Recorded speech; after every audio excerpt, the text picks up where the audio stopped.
Now, this is my mother, my father, and bottom half of my head is chopped off, but that's me. I think I was about 7 or 8, you know, right around the time she took me out the temple. Now, my father didn't care. My father didn't, where he at, right? My father, he didn't care about my mother being a Muslim. Matter of fact, some of my uncles that were gangsters uh, asked my father, he said, they said, how do you feel? I think it was my mother's oldest brother, Uncle Carl, call him Red, Hastings Street Red. They said, how you feel about her wearing them Muslim clothes? My old man said, it don't bother him. And my old man told me, he said, we not going to, because he didn't go to no church. My old man, he wasn't in no church thing. He was just a street dude that had a job out at Chrysler. He came out the streets, got a job out at Chrysler. And for one thing, he impregnated my mother, you know, and my grandmas and them made him get married. And he had to get a job because I had an older brother. My mother was about 16 years old. And when he gave my mother a baby, and he had to get married, and he had to get a job. He had to come out the streets. And that's one thing my old man did. He took care of me very, very good. He was a man about his. He was, at one point in my life, I wasn't even on his level. But he wasn't a Muslim, but he was a Mason. He was a Mason.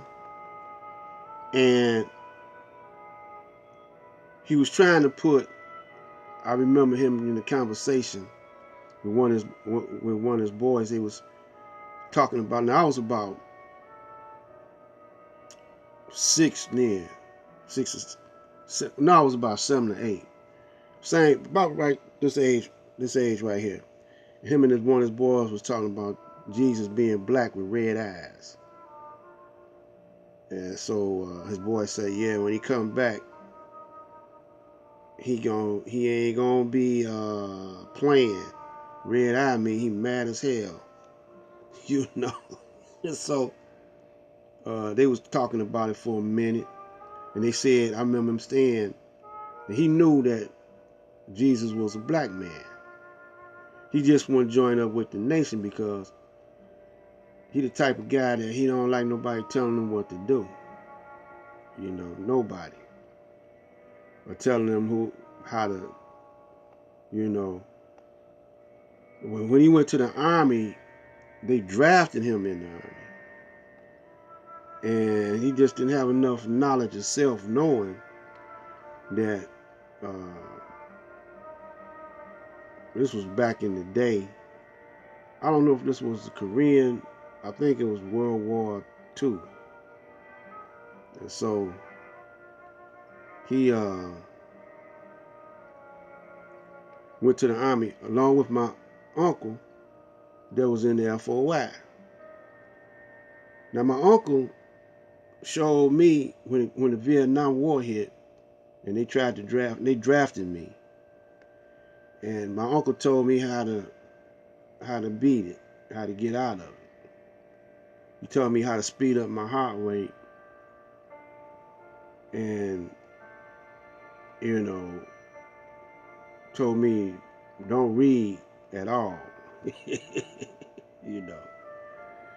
And when you take that test, just close your eyes and just start marking X's and stupid, don't finish it and all like that. So I did all that because I wasn't about to go over there. And they rejected me. When I took my physical, because I had a history of asthma.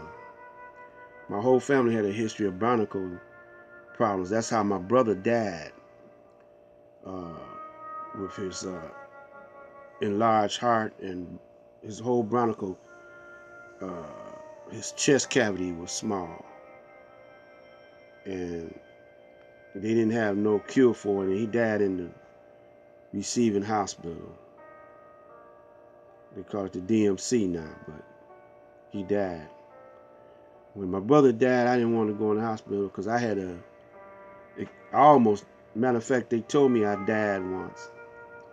They said, my mother said, I don't know if she exaggerating, but she said I stopped breathing for 20 minutes. And I think I should have had brain damage, and maybe I do and don't know it, but I'm just going by what she said. Black light out.